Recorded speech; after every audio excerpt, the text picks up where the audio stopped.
أعوذ بالله من الشيطان الرجيم بسم الله الرحمن الرحيم وإذا لقوا الذين آمنوا قالوا آمنا وإذا خلا بعضهم إلى بعض قالوا أتحدثونهم بما فتح الله عليكم ليحاجوكم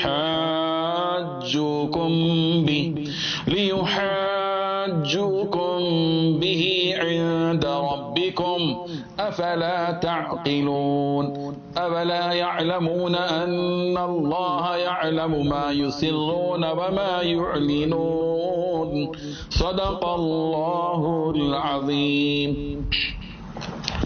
حاضرین و ناظرین، یہ سورہ بقرہ کی 2 آیتیں ہیں، آیت نمبر 76 اور آیت نمبر 77، 76 اور 77۔ اس آیت میں اللہ تبارک و تعالی نے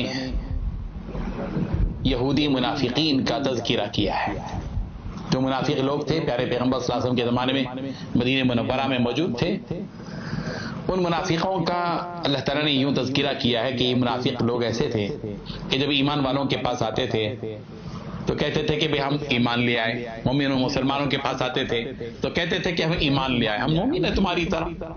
لیکن جب وہ آپس میں ایک دوسرے سے تنہائی میں ملاقات کرتے تھے تو آپس میں جب تنہائی میں ملاقات کر دیتے تھے تو ان سے کہتے تھے کہ بھئی تم نے کیوں ان مسلمانوں کے سامنے وہ بات بیان کی جو بات اللہ نے ہمارے اوپر منکشف کی؟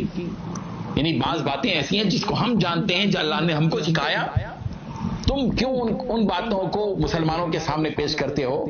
اگر تم ایسا کرو گے تو پھر تو تمہارے پروردگار کے پاس تمہارے ہی خلاف وہ حجت کریں گے، ایسا مت کرو۔ اس طرح آپس میں ایک دوسرے کو نصیحت کرتے تھے۔ اللہ تبارک و تعالیٰ نے اسی حقیقت کو اس آیت میں بیان کیا ہے، وَإِذَا لَقُوا الَّذِينَ آمَنُوا، اور جب یہ لوگ ملاقات کرتے ہیں ان لوگوں سے جو ایمان لے آئے، کیا کہتے ہیں؟ قالوا آمنا، یہ منافق یہودی کہتے ہیں ہم ایمان لے آئے۔ وَإِذَا خَلَا بَعْضُهُمْ، اور جب تنہائی میں ہو جاتے ہیں ان میں سے ایک، اِلَى بَعْضٍ، دوسرے سے، یعنی جب وہ تنہائی میں ایک دوسرے سے ملاقات کرتے ہیں یہ منافق، تو قالوا، تو وہ آپس میں ایک دوسرے سے کہتے ہیں، یعنی ان منافقوں سے جو مسلمانوں سے ملاقات کرنے کے درمیان بہت سی ایسی باتیں وہ بول دیتے تھے مسلمانوں سے جو تورات میں موجود ہے۔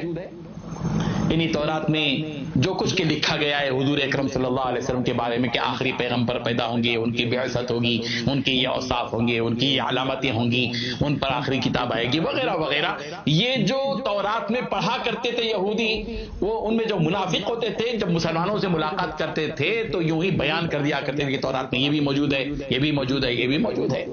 جو لوگ اس قسم کی باتیں بیان کرتے تھے ان سے جو کٹر یہودی تھے وہ لوگ ان سے کہتے تھے کہ تم لوگ کیوں وہ باتیں ان مسلمانوں سے بتاتے ہو جو باتیں اللہ نے ہمارے اوپر منکشف کی، ہمارے اوپر کھول دی ہیں، اور اگر تم ایسا کرو گے تو وہ لوگ تمہارے خلاف حجت پیش کریں گے، کل کے دن ہمارے خلاف حجت پیش کریں گے، ایسا مت کرو، یہ باتیں کہتے تھے۔ اللہ تبارک و تعالیٰ نے اسی حقیقت کو یہاں بیان کیا، وَإِذَا لَقُوا الَّذِينَ آمَنُوا، اور جب ملاقات کرتے ہیں یہ لوگ یہودی منافق ان لوگوں سے جو ایمان لائے تو کہتے ہیں قالوا آمنا، کہتے ہیں کہ ہم ایمان لے آئے۔ وَإِذَا خَلَا بَعْضُهُمْ إِلَى بَعْضٍ، اور جب ان میں سے کوئی ایک دوسرے سے تنہائی میں ملاقات کرتا ہے تو قالوا کہتے ہیں أَتُحَدِّثُونَهُمْ، کیا تم بیان کرتے ہو ان سے، مسلمانوں کے سامنے وہ چیزیں بیان کرتے ہو جو بما فتح اللہ علیکم، وہ باتیں بیان کرتے ہو کیا تم ان لوگوں سے، مسلمانوں سے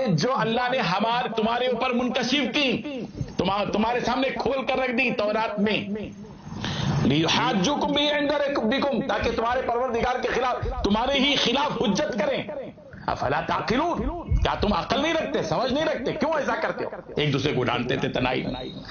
اللہ تبارک و تعالیٰ جواب دے رہے ہیں اس کا، اولا یعلمون، کیا یہ لوگ نہیں جانتے کہ ان اللہ یعلم، کہ بے شک اللہ تبارک و تعالی جانتا ہے، ما اس چیز کو بھی جو یسرون جو وہ چھپاتے ہیں، وما اور اس چیز کو بھی جانتا ہے جو یعلنون ظاہر کرتے ہیں. ان کی ہر علانیہ اور پوشیدہ چیز کو اللہ تبارک و تعالی جانتا ہے.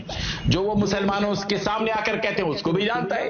جو وہ آپس میں ایک دوسرے سے تفسیریں کرتے ہیں، چھپ کر کانا پوسی کرتے ہیں، اس کو بھی جانتا ہے اللہ تبارک و تعالی. اللہ کے لیے اللہ کی بارگاہ میں کوئی چیز چھپی ہوئی نہیں ہے.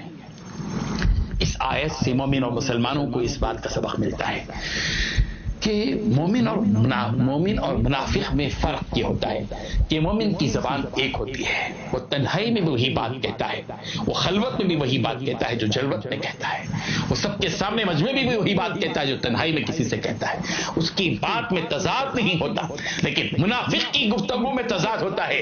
وہ یہاں کچھ اور کہتا ہے اور وہاں کچھ اور کہتا ہے.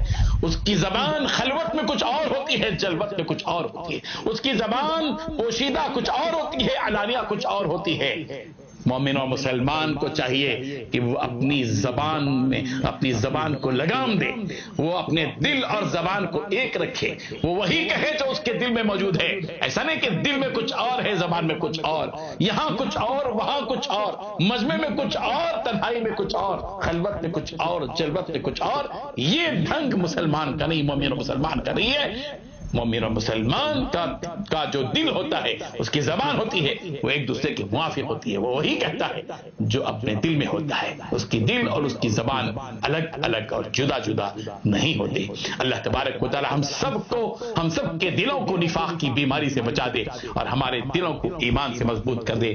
وآخر دعوانا ان الحمد للہ رب العالمین.